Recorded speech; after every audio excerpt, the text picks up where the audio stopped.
Plans to revive Old Town Mall continue. The redevelopment of this once thriving retail hub is still in its early phases. The city officials have just released updated design plans now to address parking and foot traffic. Our Janay Reece on your corner with what comes next now for the project.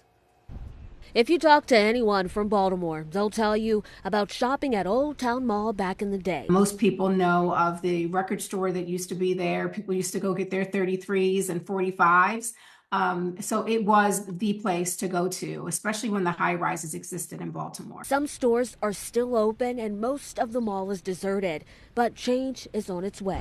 Baltimore City's Department of Transportation recently released its updated concept plans for its portion of the project. Designs show how the existing right-of-way at Old Town will change to allow room for better parking, loading, pedestrian traffic, and more.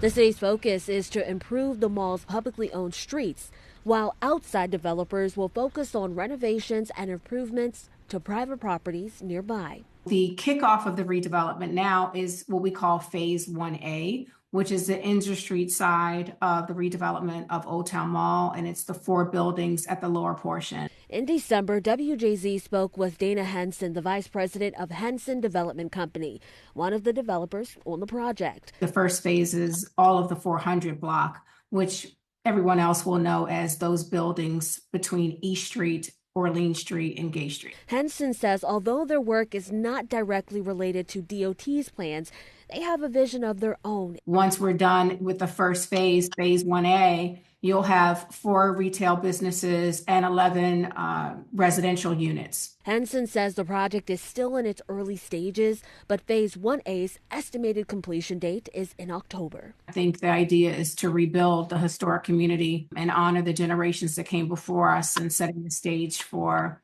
a vibrant and prosperous tomorrow. Reporting on your corner, I'm Janay Reece for WJZ. You know what? Early stages, but hey, it is something to look forward to, something to be proud of. I was going to say it's going to come to life in October, not too far from now.